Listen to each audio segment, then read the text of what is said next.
మీ business ఏదైనా మీ ఊర్లో promotion చేయాలంటే అది సుమన్ టీవీతోనే సాధ్యం. ఇప్పుడే సంప్రదించండి. నేను మామిడికాయలు తెంపుకుంటే పెట్టిండు, మొత్తం ఎన్క్వైరీ తీసుకొని వాడిని ఎట్లా చదివినో మొత్తం పట్టా చేస్తాడు. నువ్వు చచ్చినాక వాళ్ళిద్దరు, వాడు నన్ను చంపు.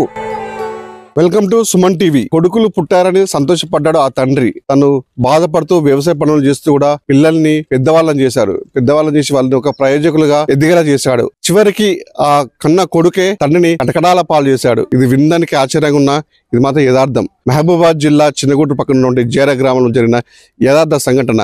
చిన్నప్పటి నుంచి కూడా తన కొడుకుల్ని గారాభంగా పెంచాడు, అల్లారు ముద్దుగా పెంచి వాళ్ళకి విద్యాబుద్ధులు నేర్పించాడు. చివరికి తనకున్న ఆస్తి తనకున్న వ్యవసాయ భూములను కూడా కొడుకులు పంచిచ్చాడు. తనకి తిండి మాత్రం 2-3 ఎకరాలు తన దగ్గర ఉంచుకున్నాడు. మిగతాది తనకున్న 2 కొడుకులు పంచిచ్చాడు. మరి ఏం జరిగింది? పెద్ద కొడుకుకి సంబంధించిన పెద్ద కొడుకు మరి తండ్రి మీద ఎందుకు కొంత కక్ష కట్టాడు? అన్ని తండ్రి పెంచాడు కదా అని ఒక దృక్పథం కూడా లేకుండా తన తండ్రిని జైలు పాలు చేశాడు. తను ఇప్పటి ప్రస్తుతాన్ని కూడా జైలు చుట్టూ తిరుగుతున్నాడు, కోర్టు చుట్టూ తిరుగుతున్నాడు. నాకు కేసు ఎప్పుడు కోర్టు పోతుందా, ఏంది నాకు ఇంత వాళ్ళని అల్లారి ముద్దుగా పెంచుకున్న పాపానికి నాకు ఎందుకు ఇంత శిక్ష అని చెప్పేసి రోజు మదన పడుతూ అవస్థ పడుతూ కూడా కన్నీరు కార్చుతూ అంటే కనబడ్డ ప్రతి ఒక్క వ్యక్తిని కూడా నాకు న్యాయం చేయని చెప్పి పెట్టుకున్న పరిస్థితి. ప్రస్తుతం మనం సంబంధించిన వీరమ్మల ఇంటి దగ్గర ఉన్నాం మనం. ఆ ఇల్లు చూడండి, కనీసం మొత్తం కూలిపోయి కూడా శిథిలావస్థ చేరుకుంది. ఎప్పుడు కూలుతుందో అని చెప్పేసి కూడా తను బిక్కుమంటూ ఇక్కడ తలదాచుకునే పరిస్థితి ఉంది. తన భార్య ఆరోగ్యం పరిస్థితి కూడా బాగాలేకపోవడంతో తన చిన్న కొడుకు దగ్గర సేదీరుతుంది. ఆయన కూడా నా ఇంటి దగ్గర నేనే ఉంటా అని చెప్పేసి కూడా సంబంధించిన ఆ వీరమల్ల ఇంటి దగ్గరే వర్షానికి తడుస్తూ ఎండకి ఎండుతూ కూడా ఇక్కడ చెట్లు పుట్టలు పాముల మధ్యనే ఇక్కడ బ్రతుకు జీవుడు అంటూ ఇక్కడ జీవిస్తున్న పరిస్థితి ఉంది. మన విజువల్స్ చూసుకోవచ్చు. ఇంటి పరిస్థితి అక్కడ ఉంటే అందరూ ఉన్నా కూడా అనాథల మాత్రం ఒక చెట్టు కింద సేదీరుతూ ప్రతినిత్యం ఆలోచిస్తున్నాడు. రేపు నా భవిష్యత్తు ఏంటి, ఉన్న భూములు కాస్త కూడా కొడుకులకు అప్పచెప్పాను, నన్ను ఎవరు సాదుతారు, రేపు చనిపోతే నా పరిస్థితి ఏందని చెప్పేసి కూడా పాప దీనావస్థ చెట్టు కింద కాలం వెళ్ళిస్తున్నా వీరమ్మలను చూస్తే ఎవరికైనా చెల్లించక తప్పదు, కన్నీటి పర్యంతమా కాకుండా తప్పదు. మరి ఈ విషయాన్ని కూడా ఎందుకు జరిగింది? ఇట్లానే గ్రామంలో ఉన్నటువంటి పెద్ద మనుషులను కూడా సమక్షంలో కూడా పంచాయతీ పెట్టుకున్నా కూడా వాళ్ళకు సరైన న్యాయం చేయకపోవడంతో పాటు కోర్టును ఆశ్రయించి పోలీస్ స్టేషన్ చుట్టూ చూడండి. ఇప్పుడు అంటే కాటికి కాలు తెచ్చిన ఆ వీరమ్మలు కూడా ఇప్పటికీ అయ్యో రామా అనుకుంటూ కోర్టుల చుట్టూ పోలీస్ స్టేషన్ చుట్టూ తిరుగుతూ కనబడిన వాడిలలో కూడా నాకు న్యాయం చేయని చెప్పి పెట్టుకునే పరిస్థితి. ప్రస్తుతం మనతోటి వీరమ్మలు ఉన్నాడు. అసలు ఏంది పాప ఆ పెద్ద ఏంది అని తన బతికేంది, ఈ విధంగా ఎందుకు వచ్చింది తన మాటల్లో అడిగి తెలుసుకునే ప్రయత్నం చేద్దాం. నమస్తే పెద్ద మనిషి, ఏం పేరు నీ పేరు? వీరమల్లయ్య. ఏ ఊరు మీది? జేర. ఏంది అసలు నీ పరిస్థితి ఏంది ఇట్లుంది? ఎంతమంది కొడుకులు నీకు? ఇద్దరు కొడుకులు. మరి ఎందుకు చెట్టు కింద ఉంటున్నావు? అంతా ఇల్లు అంతా కూలిపోయింది, ఏంది పరిస్థితి ఇది? పరిస్థితి అంటే వాళ్ళు నన్ను లెక్క చేస్తలేరు. అయ్యో నాయన ఇట్లా అట్లా అని చెప్పి తీసుకపోతలేడు. చిన్నోడు తీసుకపోతాడు. పెద్ద కొడుకు పేరు ఏం పేరు? వెంకన్న. చిన్న కొడుకు రమేష్. మరి ఏం చేస్తున్నారు? మరి పట్టించుకోవట్లేరా? నన్ను అసలే డేకుతలేరు. ఎందుకు మరి ఎప్పటి నుంచి దేకట్లేదు అంటే నేను పట్టించుకోవట్లేదు నిన్ను?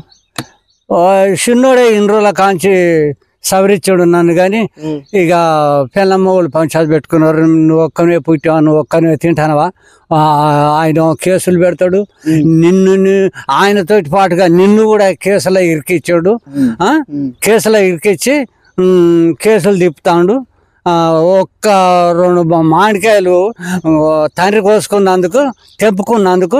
వీరమల్లు అయ్యా, నీకు 2 కొడుకులు ఉన్నారు కదా, వాళ్ళని చిన్నప్పటి ఎట్లా పెంచిన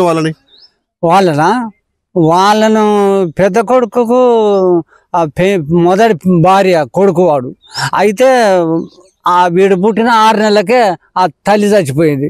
తల్లి చచ్చిపోతే 6 నెలల ముద్దను నేను ఎట్లా చదువుకున్నానో ఆ భగవంతునికి ఎరక. ఆ రోజుల్లో వాడు పాలు మార్చే వరకు ఆ ధర తక్కువ వల్ల 3,000 రూపాయలు అయినాయి ఆ రోజుల్లోనే. ఆ రోజుల్లో అట్లా పాల్గొని అట్లా పెంచుకొని నా కొడుకుని చేసి పెళ్లి చేసి పేరంటాలు చేసి పిల్లలు పుట్టినాక నాయన ఏర్పడతానని చెప్పి నా సోలెడ్ నాకు పోయి నేను ఏర్పడతా అంటే ఏళ్ళు నా ఏరు తప్పదు 100 ఏళ్ళు నా సాగు. అప్పుడు ఆ తల్లి చనిపోయినాక అతన్ని అంటే ఒళ్ళో పెట్టుకొని పాలు తాపించుకుంటా అంటే పెద్ద మనిషి చేసిన అబ్బాయి నేను కొడుకుని నా ఎత్తు కొడుకుని చేసుకొని పెళ్లి చేసిన పిల్లలు పుట్టారు చేసారు మంచిగానే. అప్పుడు మా మామయ్య ఉండే ముసలోడు, ఆయన చచ్చిపోయినాక మరి ఎట్లనే మరి ఆయన చచ్చిపోయినట్ట, బిడ్డ చచ్చిపోగానే మామ మరి ఎట్టనే మరి మన గతి ఎట్లనే మామ, నా గతి ఎట్టనే అని చెప్పి అంటే, కొడుక నువ్వు ఎందుకు ఎడతావు, ఇంకో అమ్మాయిని చేస్తా అని చెప్పి ఆ ముసలోడే పోయి మాట్లాడుకొచ్చి దీన్ని చేస్తే 2 బిడ్డలు పుట్టారు. ఈ రమేష్ గారు పుట్టాడు. ఇక పుట్టినాక ఇక నేను ఏర్పడతా అని పెద్దోడు అన్నాడు. అంటే ఏళ్ళున్నా ఏరు తప్పదు, 100 ఏళ్ళున్నా సాగు తప్పదు, కొడుక ఏర్పడ్రి పంచుకోరి. నా చేత కూడా కాకుండా అయిపోయింది, నేను కూర్చుంటే లేవకుండా అయినా నీ దండం పెడతా, ఇక పంచుకోరి కొడుక. ఎంత ఉంది భూమి? ఎంత ఉంది మొత్తం నీకు? 15 ఎకరాలు. 15 ఎకరాలు. ఏం చేసినావు వాటి భూమిని? ఎవరి ఎంత పంచినావు అయ్యా? ఎంత పంచినావు ఒక్కొక్కరికి? వానికి 7 ఎకరాలు, వీనికి 7 ఎకరాలు, పెద్దోనికి 6 ఎకరం పెచ్చు. ఇక తత్తిమది నాకు ఉన్నది. మరి ఇప్పుడు నీ పరిస్థితి ఎట్లుంది? మరి నీ పరిస్థితి ఇప్పుడు? అయ్యా ఇంకా నా పరిస్థితి ఏముంది, నన్ను ఎవరు దేకుతలేరు, బోని ఎడతాను. ఇక నా చేత కదా సాగు రాదా, మరి ఇక నేనేం చేయను. ఆయన ఇప్పుడు ఎన్ని కేసులు అయినాయి? ఎవరు పెట్టిన కేసులు నీ మీద? పెద్ద కొడుకు. ఎందుకు పెట్టిండు?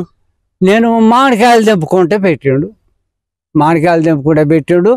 ఇది నా తల్లిది, నా తాతది, నువ్వు కొడుకులరా అని చెప్పి అదొక కేసు. మరి మామిడికాయలు తెంపే హక్కు నీకు లేదా? తండ్రి నీకు లేదా? మామిడికాయలు తెంపుకున్నావు కదా.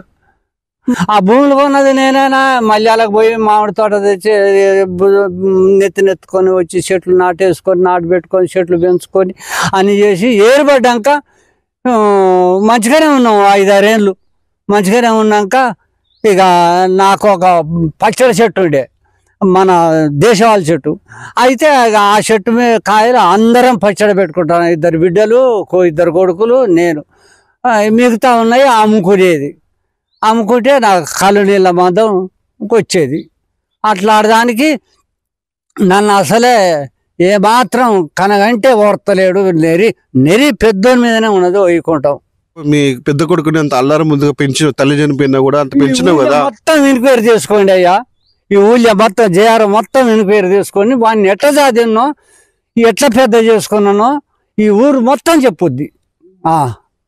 లాస్ట్కు నేను జామకాయ తెంపుకుంటే జైలుకు పంపించిండు. నా మామిడి తోట లూడి పుచ్చినామని నా ఒక్కరి మీద కాదు, చిన్న కొడుకు మీద, నా మీద, సూద్రపల్లి ముత్రాశ్వని. ఎన్ని సంవత్సరాల నుంచి పోలీస్ స్టేషన్ చుట్టూ, కోర్టు చుట్టూ తిరుగుతున్నావు నువ్వు? నేరా ఇప్పుడు 3 ఏళ్ళ నుంచి తిరుగుతానా. ఎవరు నన్ను డేకలే. ఇక ఆఖరికి ఆ కోర్టు కానీ అన్నారు కదా, నువ్వు కలెక్టర్ కాడికి పో, నీ భూమి నీకు మొత్తం పట్టా చేస్తాడు, నువ్వు చచ్చినాక వాళ్ళిద్దరు పంచుకుంటారు. నాకు మాత్రం ఏమేరకనా ఆయన వాళ్ళు అక్కడ చెప్తేనే అక్కడ పడదాక పోయి ఆయన కాడికి. ఎవరు అధికారులు ఏమన్నారు? వాళ్ళు న్యాయం చేస్తా చెప్పి నీకు మరి? ఇక నేను అదంతా ఏం అడగలేదు నాయన. ఇక న్యాయం చేయకపోతే ఏం చేస్తాడు ఆయన? ఏ న్యాయం కావాలి చెప్పు నీకు? అయ్యా నీకు ఏం న్యాయం కావాలి ఇప్పుడు? ఏం న్యాయం అని చెప్పంటే, ఇప్పుడు వీని పేరు మీద వాని పేరు మీద లేకుండా మొత్తం నా పేరు మీద, నా ముసల్దాని పేరు మీద ఉంటే మేము చచ్చినాక వాళ్ళదే బ్రహ్మాండంగా చదువుకుంటా అది ఇది అని చెప్పి అంటాడు. అంటే అనటమే కానీ పెట్టులు లేదు. ఇంకా తన్నులు గుద్దులు పడ్డాయి. ఇంకా వాడు నన్ను చంపు. పాపం చూశారు కదా, వీరమల్లు పెద్ద మనిషి అంత అంటే జీవిత గాథ ఎంత దుఃఖంగా అనిపిస్తుందో. అంటే మొదటి భార్య చేసుకున్నటువంటి ఆ భార్య చనిపోయినప్పటి నుంచి కూడా, చిన్న పసిగుడ్డిగా ఉన్నప్పటి నుంచి పెద్ద కొడుకుని అంత అల్లారి ముద్దగా పెంచుకున్నాను. అంటే వ్యవసాయ పనులు పోయినప్పుడు నడుము కట్టుకొని కూడా తనను అంత అల్లారి ముద్దగా పెంచుకుని పెద్ద చేసి చదువులు చెప్పేసి పెద్దోని చేస్తే, చివరికి ఆ పెద్ద కొడుకే నన్ను కటకటాల పాలు చేశాడని చెప్పేసి తను ఏడుస్తూ మనకు చెప్తున్న పరిస్థితి ఉంది. తను ఒక్కడే కోరుకుంటున్నాడు, నాకు న్యాయం కావాలి, తను ఏదైతే ఉన్న 15 ఎకరాల భూమిని నా కొడుకులకి నేను పంచిచ్చానో అవన్నీ కూడా నా పేరు మీద ఇస్తే నా మరణ తదనంతరం కూడా మళ్ళీ వాళ్ళకి తీసుకోవచ్చు, నాకు మాత్రం న్యాయం చేయాలని చెప్పేసి కూడా మొన్న వెళ్ళి కలెక్టర్ ఆఫీస్ గ్రీవెన్స్ కూడా దరఖాస్తు చేసుకున్నాడు. ఇప్పటికైనా ఆ ఉన్నతాధికారులు ఉన్నారో ఇక్కడ ఉన్నటువంటి సర్పంచులు కానీ పెద్ద మనుషులు కానీ అందరూ కూడా పాపం పెద్ద ఆయనకు మొత్తం న్యాయం చేయవలసిందిగా మనం కూడా కోరుకుందాం. నేను మామిడికాయలు తెంపుకుంటే పెట్టాడు, మొత్తం ఎంక్వైరీ తీసుకొని వాడిని ఎట్ట చదివినో మొత్తం పట్టా చేస్తాడు. నువ్వు చచ్చినాక వాళ్ళిద్దరు, వాడు నన్ను చంపు